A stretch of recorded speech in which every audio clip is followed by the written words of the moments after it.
Hello, everyone. I'm Sent Hosted.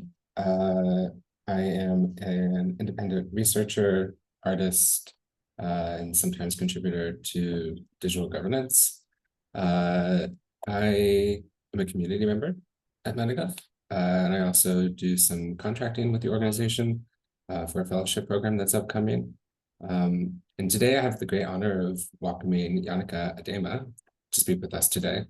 I'll give a brief bio and then just briefly introduce Yannicka. So Yannicka is a cultural and media theorist working in the fields of book publishing and digital culture. She is an associated professor in digital media at the Center for Post-Digital Cultures at Coventry University, where she convenes the post-publishing research strand.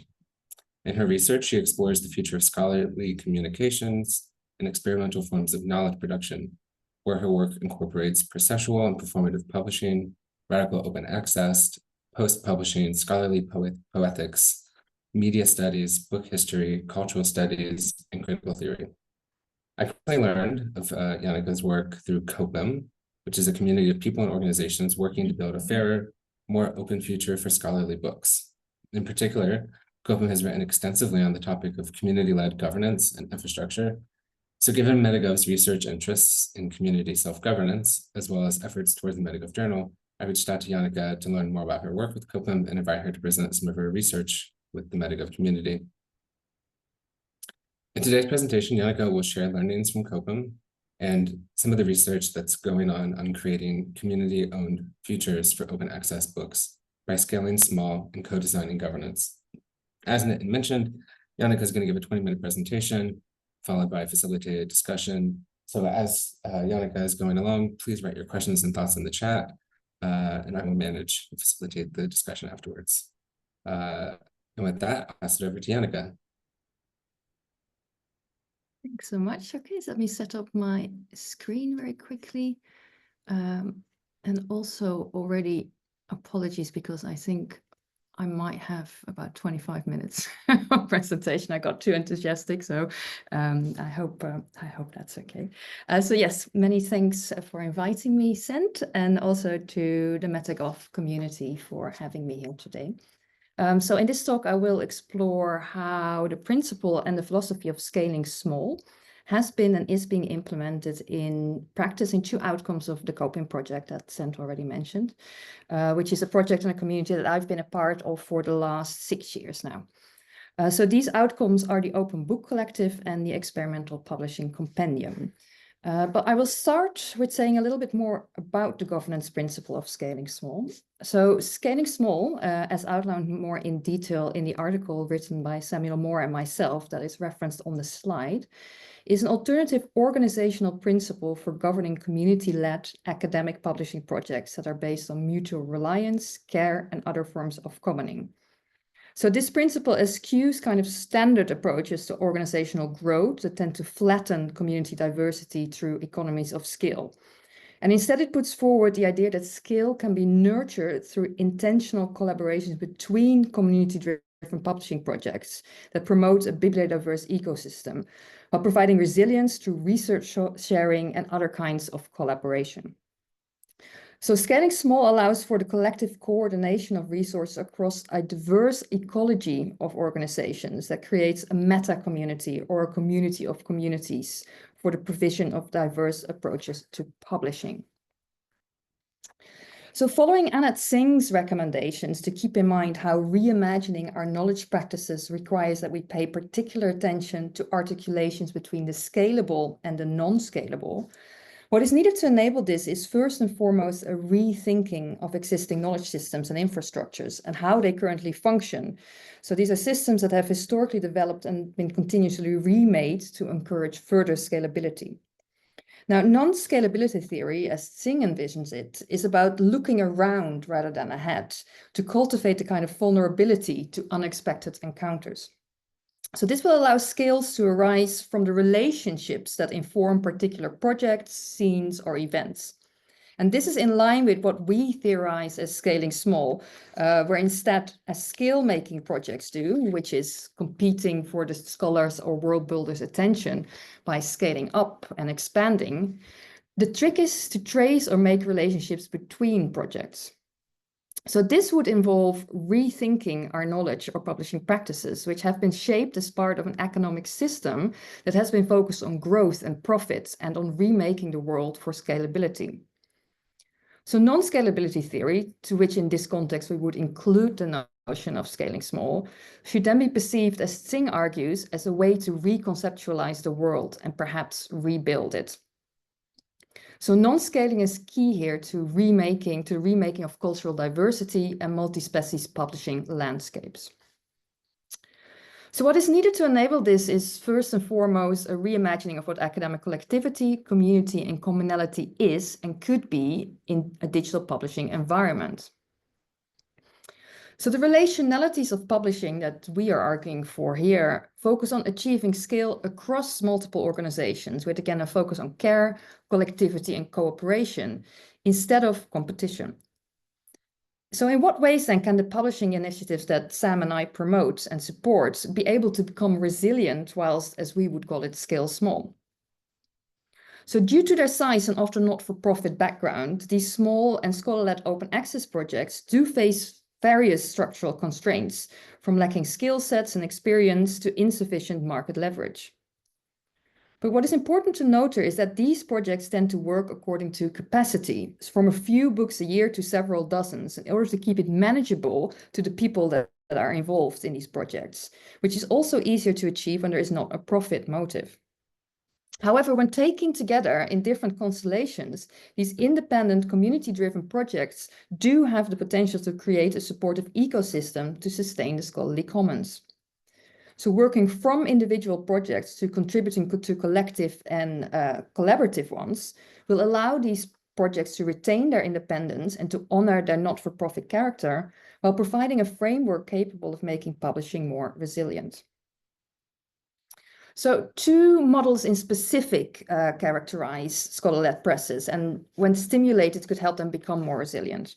So firstly, a model that focuses on alliances of small independent projects within a certain sector, such as publishers, in collectives horizontally. And secondly, collaboration across sectors or fields vertically to create multi-stakeholder ecologies. So horizontal collaborations in collectives or consortia, facilitated through unions of small and independent presses or of publishing communities taking on book series or journal projects, can provide mutual aid and logistical support, shared services, and best practices. So for examples of horizontal scaling, you could look at the Radical Open Access Collective, which is a community of 80+ scholar-led not-for-profit presses, journals, and other open access projects, which have been sharing resources, tools, and expertise for more than 10 years now. And the Scholar-led Collective, which is a consortium of 7 established scholar-led academic publishers who have grown as a successful horizontal non-scaled organizations, and links to these projects are on the slides. Now, an important way in which scholar-led presses have proven to be resilient is in bringing down costs by working together in non-competitive fashion. But at the same time, they've also been very transparent about their finances. See the slide for some examples of writings on the cost of publishing and of running a press that they have produced, to share knowledge on this front, but also to show how cost savings can be made on a small scale. And this is quite something in a publishing industry that's not transparent at all about finances. And there's also an active focus on using, building, and sharing open source tools and platforms to make publishing more efficient, to reduce reliance on commercial solutions and intermediaries, and in this way to create cost efficiencies in the system. And again, there are now several efforts afoot to start bringing these resources together in toolkits and information platforms to stimulate others to set up presses. So see, for example, the Radical Open Access Collective's information platform, or which is much more up to date, so I would recommend that one, the Open Book Collective's toolkit for small and scholar-led open access publishers. And this effort towards resource and skills sharing characterizes the largest scholar-led publishing community as a whole, where there is a focus on distributing lessons learned and best practices across organizations, on collaboration and mentoring also of smaller and newer initiatives, of co-publishing and of community and consortium forming on various levels.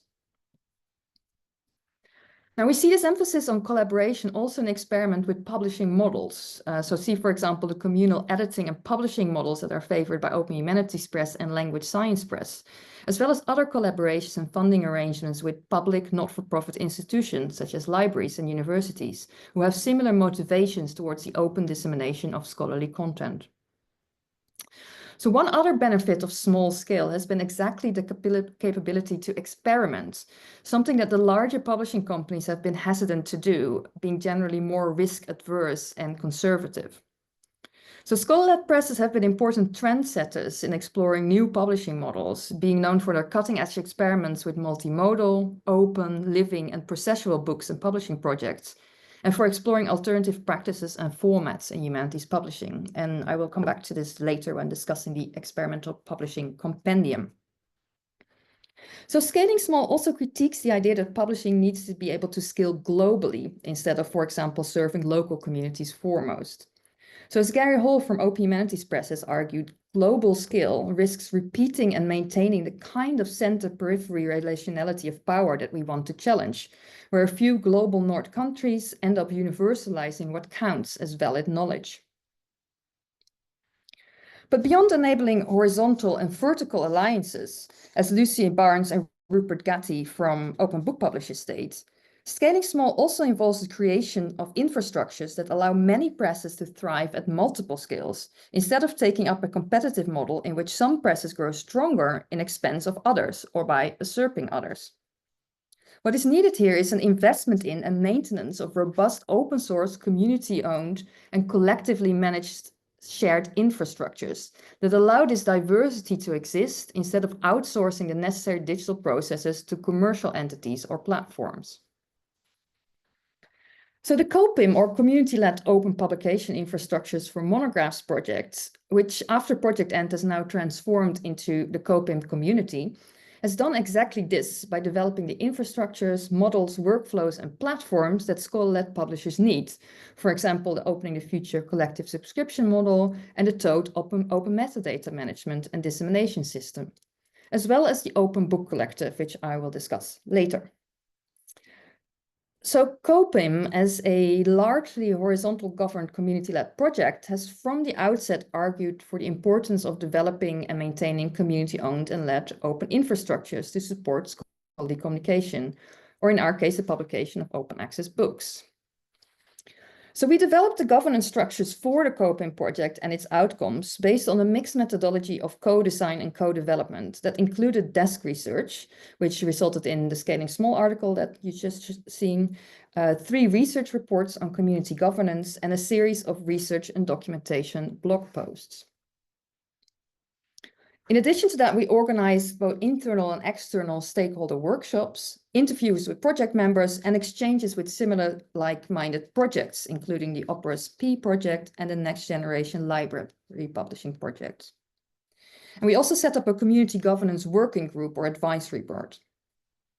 So with this process, we aim to cover the needs of the project as a whole, as well as in an applied form, the various open digital infrastructures, platforms, workflows, and financial models that the project developed in support of the enduring resilience of open access book publishing. Now, in our desk research, we explored what community governance is by looking at a variety of approaches to and models of governance that are being used within like-minded, not-for-profit open scholarly communication organizations, such as Shello, Amelica, and Educopia. So we asserted from this that governance is situated, which is to say that it depends on the kind of organization, network, project, or infrastructure being governed, the community governing it, and the scale of its operations. We organized several internal governance workshops to co-design and co-develop the project's governance elements, which were structured on the basis of the Institutional Analysis and Development IAD framework developed by Eleanor Ostrom in the 1980s and further updated since in the context of the Knowledge Commons by Frischmann et al., which, as Moore outlines in his COPIM research report, is a framework designed to study commons rather than governance, but is still helpful for exploring what it is that makes a commons successful. So our workshops then looked at resources that the project shares and consumes, who make up its community, what are its goals and objectives, and its history and narrative, and where is the project heading. Now, during our first internal workshop, we looked at how COPIM members identified the community of communities they consist of and developed COPIM's mission and vision statements, as well as the values and principles that guide the project based on the Next Generation Library Publishing Project's Values and Principles framework, which we consulted to try and translate our values into actionable principles. So during each workshop, 3 groups were formed that each tried to formulate the various governance elements that we identified during our initial research, followed by a discussion between the 3 groups. We subsequently color-coded the notes made by each group, and when we wrote up these governance elements, we took an active effort to keep the voices of the different groups alive by ensuring not one voice, or color in this case, became dominant, something that easily happens when writing up qualitative research. We then shared these co-designed governance elements with the COPIM communities to further incorporate feedback via co-development method, which involved various rounds of feedback on these draft elements, also from the members of the Community Governance Working Group. So from the discussions we had during the first workshop, several key points emerged that further structured our governance research and methodology, including the fact that we wanted these governance elements themselves to be a form of intervention into what they commonly are seen to be, like the standard values and mission statements. By using different, less formal or legal language, for example, but also by not resolving all the friction that came up in our discussions into uniform and consensus-based elements, but showcasing this friction. So these points included a focus on intervention and friction, on processual and situated co-design and co-development, recognizing that there will always be hierarchical, horizontal, and cooperative elements within the governance models that we are designing, creating a model that is flexible and can develop further once the project grows and the community further develops, community-led and inclusive, involving a governance working group and future governance communities, and knowledge exchange with like-minded projects. So this method or approach is something that we tested out in first instance when we co-designed COPIM's Code of Conduct to ensure governance is an activity of community co-development, not just decided by one group at one time, but continually evolving as the project itself evolves. So COPIM's Code of Conduct has been based on different elements and remixes of existing Code of Conducts, which have subsequently been developed further by the project members in a process of co-design. But this approach and methodology also subsequently informed our design of the governance of one of the key outputs of the COPIM project, the Open Book Collective, or OBC, which is also an example of what I previously called vertical scaling, so enabling collaboration between the various stakeholders within scholarly publishing. So the OBC is a non-profit, member-led, values-based organization that brings together open access book publishers, open publishing infrastructure providers, and libraries, all committed to collectively reimagining and reconfiguring the funding and circulation of open access monographs, and working in collaboration to secure a more sustainable and equitable future for them. So through the OBC's online platform, publishers and infrastructure providers offer individual and collective membership packages, which libraries and other potential supporters can pay to support. But the OBC is not just the financial intermediary between OA initiatives and funders, but instead it's an interdependent and mutually reliant community of persons and organizations that all have a vested interest in the transformation of academic book publishing.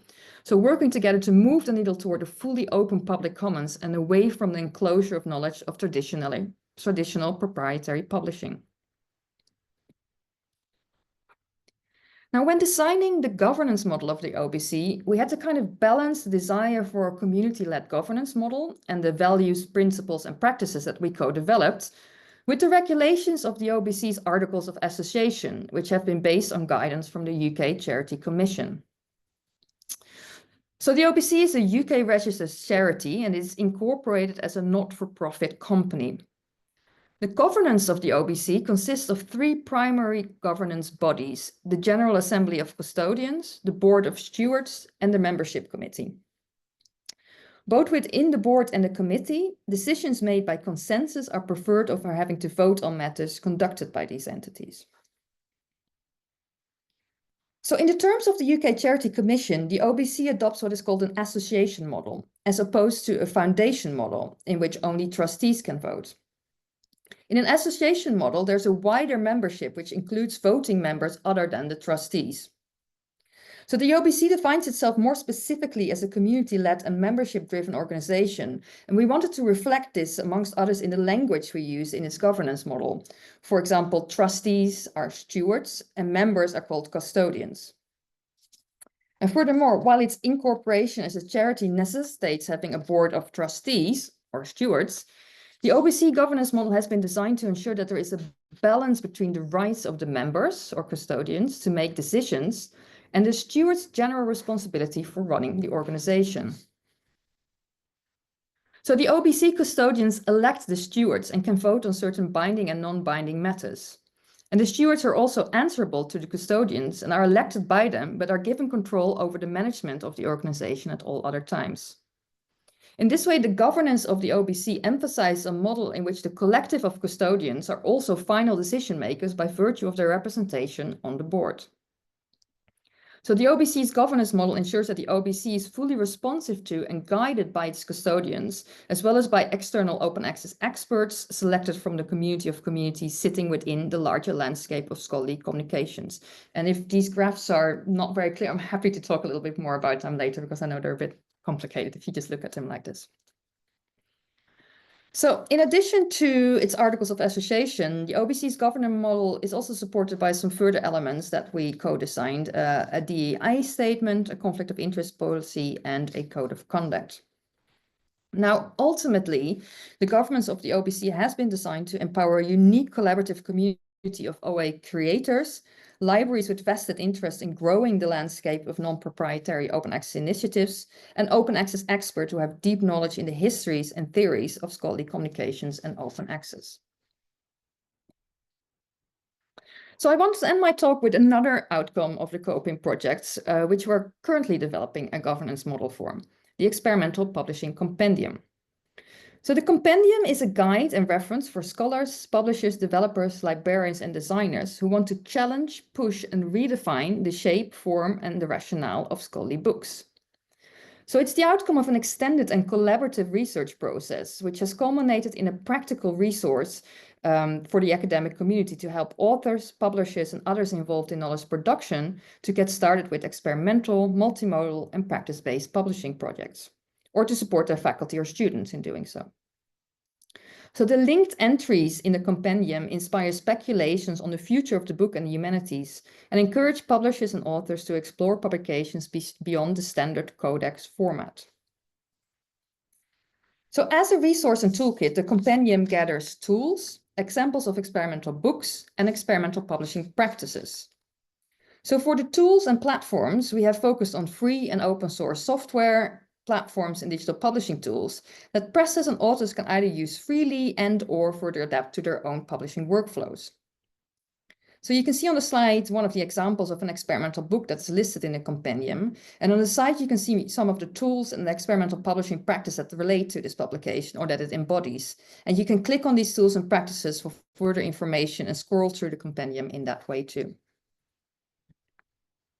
Experimental publishing practices capture new ways of relating around digital books and include practices such as annotating, collaborative writing, forking, remixing, reviewing, translating, versioning, and designing. So each practice is accompanied by a short essay situating the practice and how it applies to experimental publishing, highlighting examples of how the practice is being used to create experimental books. In the compendium, we have linked tools, practices, and books together, charting the relationship between a book and its process of production and publication. So users can scroll through the website both horizontally and vertically, offering several different routes through the compendium and a more associative navigation. Now, over the last year, we have worked on the governance model of the compendium, which we are currently implementing, taking into consideration the specific characteristics, functions, and needs of the compendium and the communities that it serves. So as part of our desk research, we compared governance models implemented and set up by similar toolkits and resources, be they more formal, so in the form of governance models, boards, etc., or more informal, including just public descriptions of who is responsible for maintaining and updating the resource, who decides what is included, and how this is organized. Now, we felt an extended governance system for the compendium was important as the current editors are supported by project funding and provide labor on a voluntary basis. And our research also showed that most similar toolkits and the resources listed within them can become rapidly obsolete, have outdated information listed, and sometimes even become non-functional after project funding ends or are not regularly maintained. So setting up an extended governance model and community that also outlines a plan for further development of the compendium after current project funding ends is crucial to its long-term resilience, given how the lack of this kind of governance can result in anything from buyouts of open infrastructures to substantial changes to them that challenge their openness or community focus. So we've now devised a structure where the compendium will be supported by an editorial oversight group consisting of 5 people who will meet regularly to maintain the compendium. And they will be supported by an advisory community who will meet with the editors once or twice a year to share their expertise and provide direction and support the project. So we want to make sure that representatives of publishers, authors, and tool providers are all represented in this community, again, reflecting the experimental publishing community. We also learned from our desk research that resources that have been initiated by organizations that either oversee them or that provide resources, mostly in the form of service-based and volunteer labor, are the most resilient. So a parent organization can also provide credibility to a resource or toolkit and establish connections to a wider community. So having a more formal entity connected to the compendium therefore seems important, and I'm currently writing a white paper that outlines how the compendium can actually relate to the Open Book Collective, including by proposing to have a member of the OPC Board of Stewards sit on the compendium advisory community. And again, I think this kind of connection that we're trying to make between different projects emphasizes really well the principle of scaling small. And I'll leave it at that. And if you have any questions, just let me know. Thank you so much. Wonderful. Thank you so much, Yannicka. So I have many questions, and there are quite a few questions from Steve in the chat. I want to encourage everyone to, if you have questions, please add them to the chat or write the word stack, and then I will make a list and call them out. I wanted to start a little out of order from the comments as they came into the chat, just as a point of clarification, and because you had mentioned returning to it. There's a question from Steve about the governance structure and whether or not there are external, I can't remember the words exactly, participants, but yeah, are there outside non-elected experts on the steward board? So just as a point of clarification, if we could start there. Yeah, definitely. If I can really quickly do that, I'm always a little bit slow with my laptop is mostly very slow. Then I can show very quickly the model again. I'm also very proud of one of our nice designers made them. So whenever I can. So yeah, if you can see, so we've got number 8, that's OA experts, we call them. So yes, so basically what we have is that the Board of Stewards has 9 people. And so we've got caucuses, so libraries, publishers, and service providers. So each group in the community is basically represented in the Board of Stewards, and that leaves 2 spots for what are called OA experts, which can be kind of suggested both by those caucuses, but also by the Assembly of Custodians. So they put forward suggestions to the board, and then the Board of Stewards puts them forward as part of the general elections that we have, and then people can vote for the experts. So yeah, we'll always ensure that we have at least 2 people that are external, basically, to the Assembly as part of, and also to kind of keep us fresh. And it is also a way, because one of the things that we felt maybe missed a little bit, because these tend to be scholar-led presses, but a lot of those presses have actually become more independent, if that makes sense. So a lot of scholars are not actually connected to academia anymore. They're ex-scholars, etc. And we wanted to make sure that there's also a spot for academics within the governance system. So the OA experts, the ideal would be that they are actually academics working on governance or on open access, etc. That can inform the board. So, yeah. Okay, great, thank you. Maybe as a kind of extension of that point about publishers becoming more independent through this kind of interdependence, or I think what you described in the paper as boundary comments, I wanted to ask maybe 2 questions and see if they can fit together harmoniously. One is if you could speak a little bit about the question of boundary commons, and I think in the paper you describe it as how organizations are able to be embedded into each other and still remain retain their autonomy. And related to that, there's some discussion about the different kind of collaborative potentials, or with the experimental publishing compendium, different types of outputs.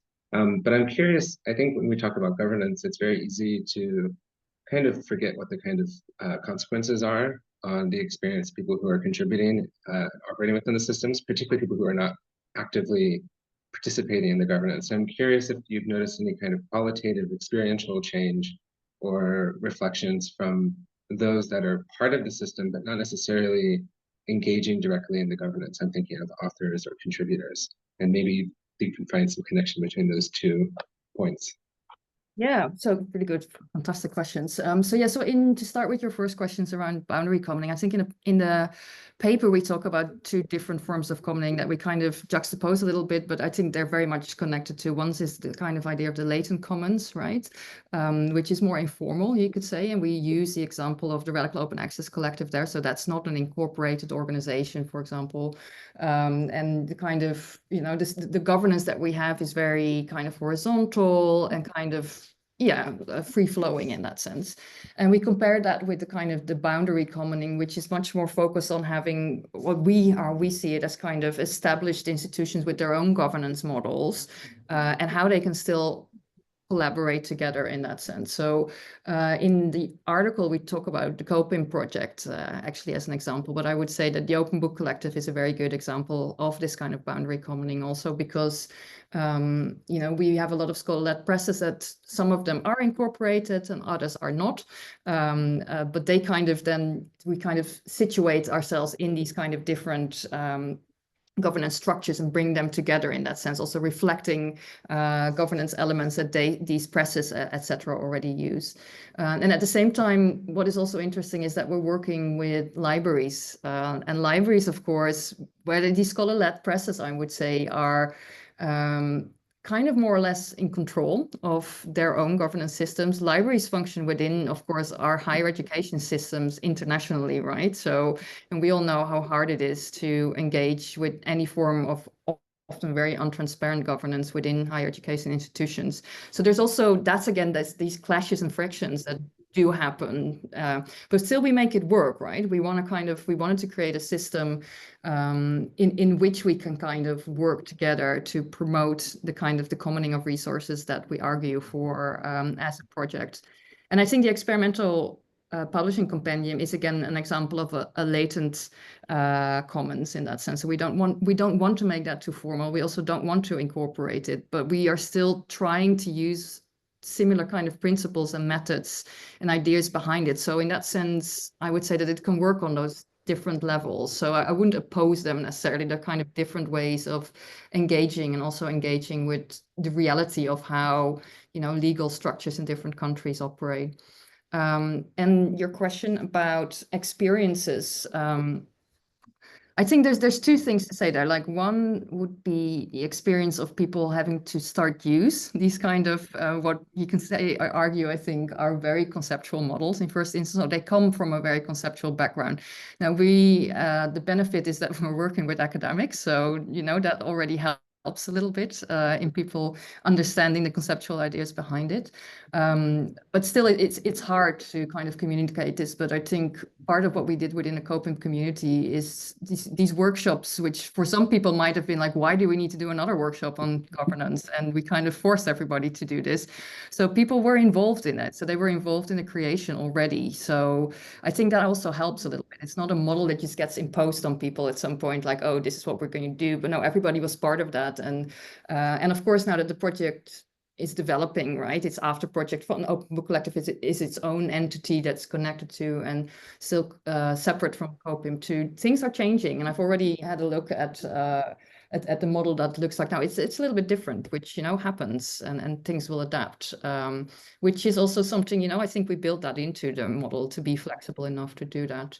And on the other end, this aspect of people coming from the outside. So one of the things that for us was really important. And I know that I keep hammering on about, sometimes it seems a bit empty, these kind of community-led, values-driven, all kinds of stuff. But I cannot emphasize how important this is in a higher education landscape in which libraries and their funding, and they have to make decisions on where their funding goes based on these kind of elements. And the fact that we can actually support evidence-driven, like these are projects you want to support, is very crucial. And I think a lot of libraries find that very helpful. Instead of getting another generative kind of like, hi, support our project, they actually know that we vetted this, that it lines up with the values that libraries are also working towards. So yeah, that's really important. And we've got good feedback on that. So that's been helpful. Yeah.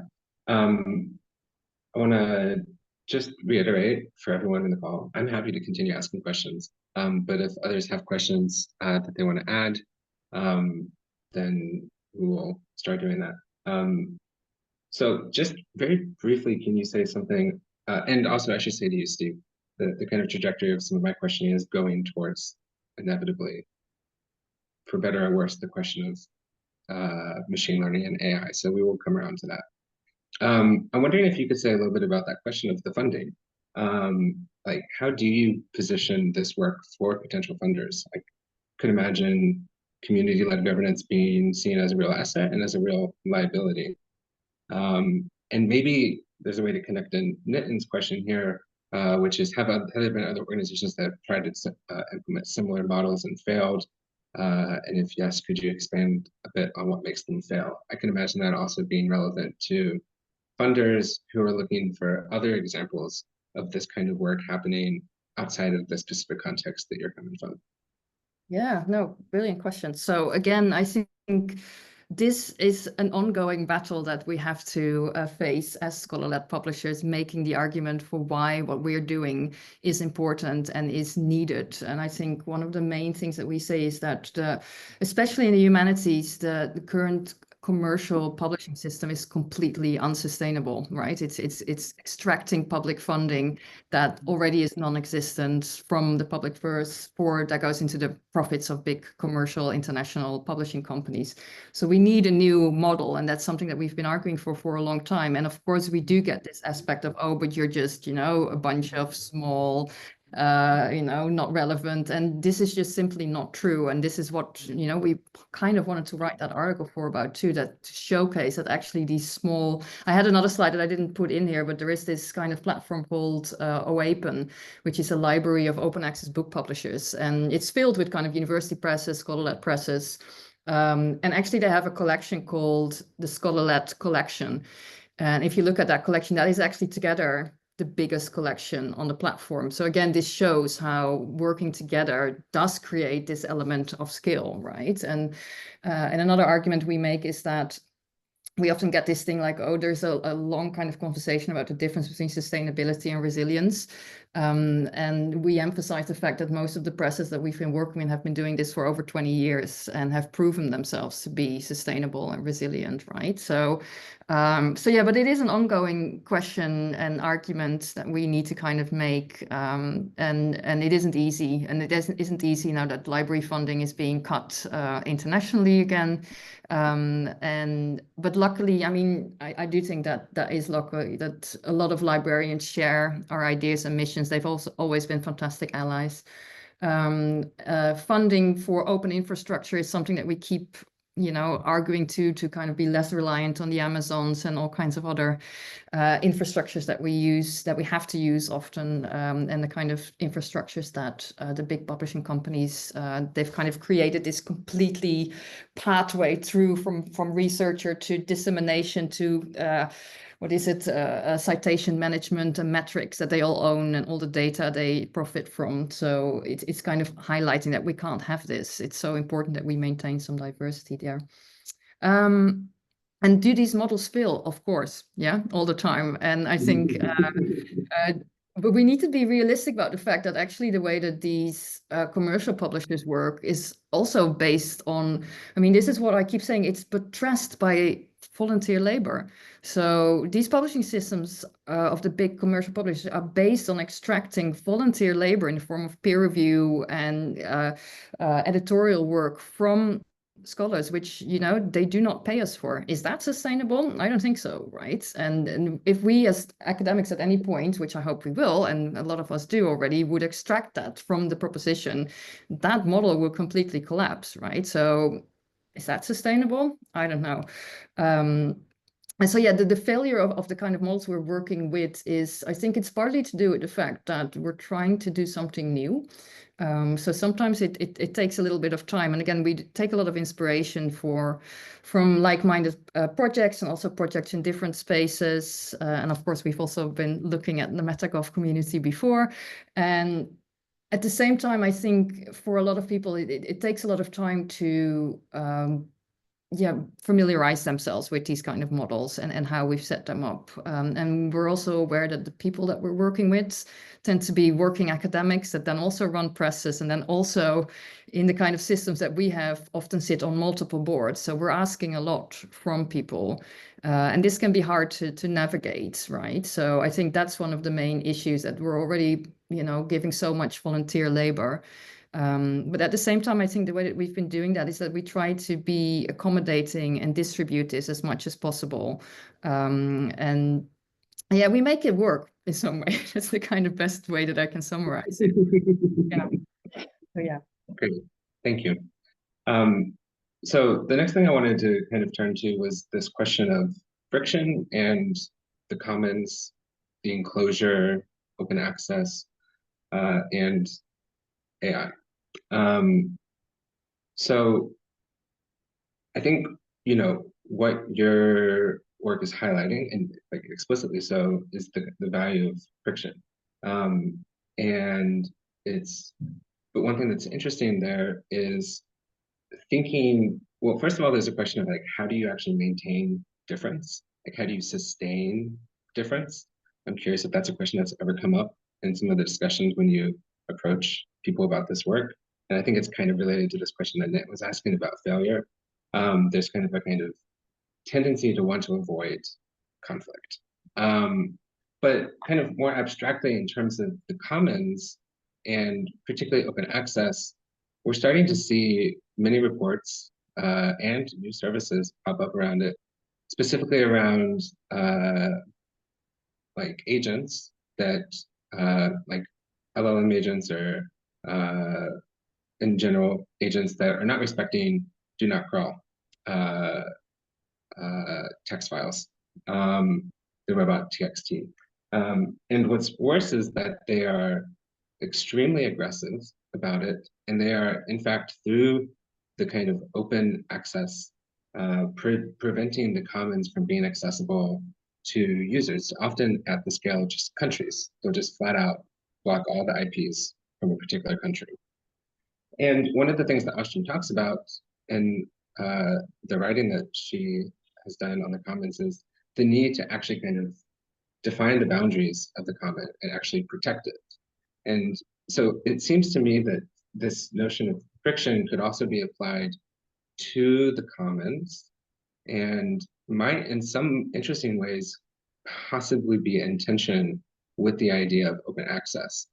And so I'm curious to hear your thoughts on in what ways might a kind of commons-based approach to open access, in fact, be able to kind of prevent or address some of the extractive nature of the internet today? Yeah, really good question. I think to start with the friction, I would say, how do we accommodate that or keep it alive? I think for us in our community, that hasn't been much of an issue. So I think the core members, we're around 50 people, and these are very outspoken people. So we have no issues with critiquing each other and kind of pointing out where we don't agree, disagree, tend to agree, want to agree, but maybe not. So I think this is very much a reflection of how the community has operated, right? And this is kind of, it comes from a few very driven individuals and groups of individuals that have set up presses, and that, you know, these are their babies, it's their world, they've, you know, and they want to argue for the thing. So keeping that friction alive is just something that is something more of a necessity than something, it will always be there. And I think it's that acknowledgement to, and I do think that sets the community a little bit apart from other ones, because I'm also part of other communities in which, the thinking is much more consensus based or towards consensus. But for this community in specific, friction has been key, and this kind of then worked through in the kind of in various of the governance elements. So indeed, like in the way that we designed them, as you saw, but also in the way that the way that we vote and kind of, although we kind of want to work towards a consensus model, that's the preferred way. So, but this is not necessarily based on, oh, we're just going to have a vote and then be done with it 5-4. And no, we kind of want to have a model in which we actually talk about this long enough until we agree, or till we find a way that we can move forward. And I think that's, although that sounds like it's against the friction, it's actually where the friction comes forward. We give it space in that sense, and kind of have it outspoken, and it's part of minutes, etc. So I think that's important. And then I think the other question around the crawling of the commons.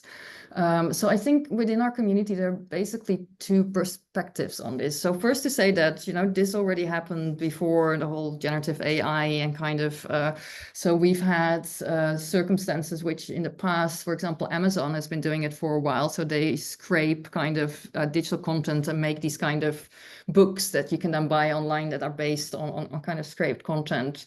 And a lot of the presses that we've worked with have started off with using CC BY licenses, which of course allow a lot of this.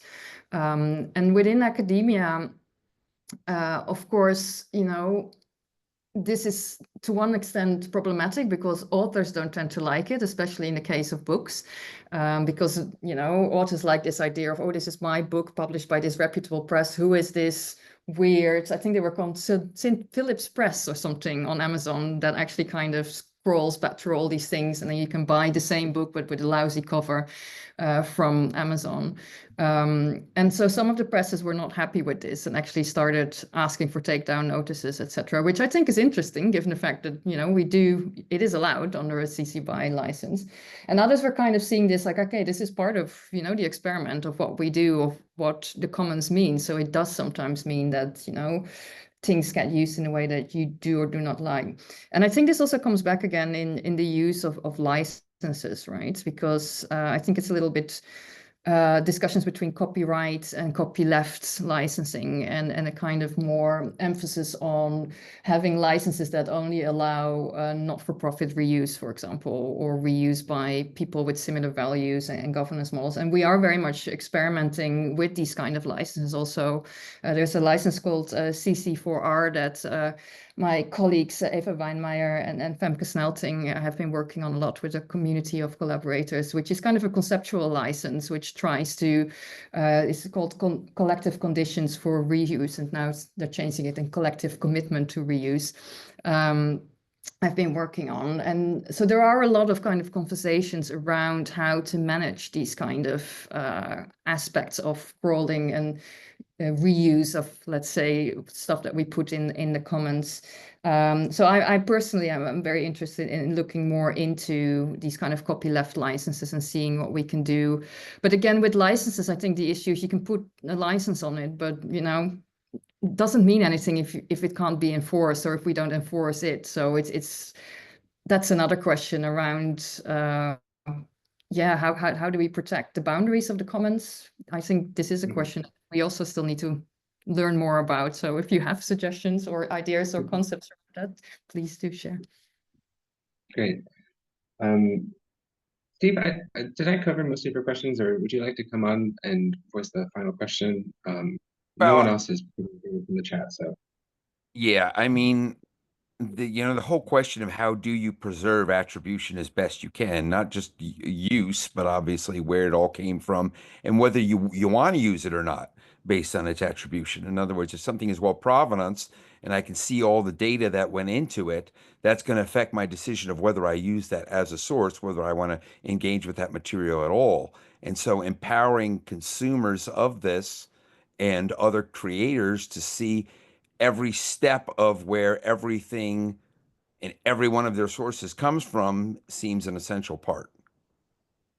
Yeah, so this is indeed this very important element of trust, right? In scholarly communication, which, you know, we tend to connect to a publisher's name or to an author's name, right? So we kind of say, okay, this is written by this person or published by this press, and we kind of decide whether it's, you know, something we trust and we think is important enough to read because of that.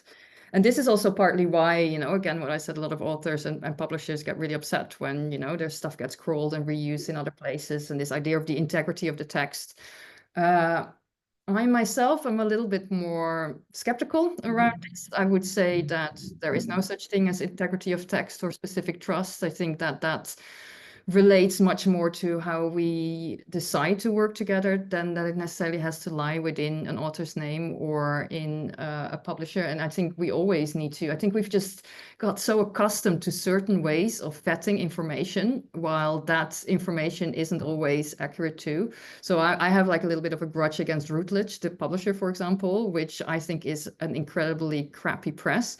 But people keep publishing with them because they think, oh, it's Routledge, it's a big name, it's not a good press, right? So it's, for me, it's much more interesting to start thinking how we can actually rethink the way that we value information and maybe rethink it for a digital age that goes away a bit. I don't just want the cookie. I want the entire verified production process of the cookie, that I can look at any level of granular detail back to its initial molecules. Okay, where did they come from? That's what I want.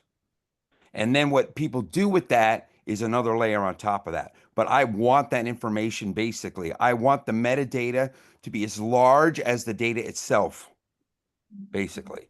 So that we do have much good stuff on. So we've got, if you're interested in metadata and specific, have a look at Toad, the open metadata system. So one of the things that we've been working on there is that within the library world, a lot of, exists like 40 different metadata systems that are all not interoperable and that all cost money. So what we started to develop is Toad, this platform, which kind of opens this all up so that it can be distributed and that you can use it in your different libraries and you can edit it. And so that for me is a very important revolution. So those elements, I 100% agree. We should have those elements as openly available and as clearly trusted from a trusted source. But I think that's ever so slightly different from the more conceptual questions of where trust lies in, how we now normally see trust lying in a publishing system, which in academia is much more based on this kind of reputation idea, which I think needs some rethinking, let's just say it like that. That's got a linear degeneracy, totally. And trust should be a distributed system that cannot be exploited by various, good heart collapses. The measures all become crappier over time. So it has to dynamically adjust its measures from each individual perspective. There's so much more that we could say. I wish we could have you for another 30 minutes, an hour. But unfortunately, we're at the hour. Janneke, could you just say very briefly where people can learn more about your work and connect with you after this call, if they're interested? So my own website is on openreflections.org, so you can find my research and talks and everything there. And again, for the COPIM Collective, we've got an open documentation site, which is on PubPub, but we're going to move that because PubPub is no longer going to be an open and free system, but it's currently on copim.pubbub.org, I think. And I think that community is a brilliant one to follow if you're interested in the kind of models that we're, and otherwise, I'm happy to share my presentation with anybody for links, etc. So you can find things, but everything should be fine, just Google stuff and you should be able to find, or whatever search engine you like to use. Wonderful. Thank you so much, Janneke. I'd like to invite everyone on the call today to unmute and give Janneke a round of applause or emote, wherever you want to express your appreciation. All right. Thank you so much. Great. Thank you, Janneke. And thank you everyone for attending. See you next week at Metagov Seminar. Thanks, everyone. Bye.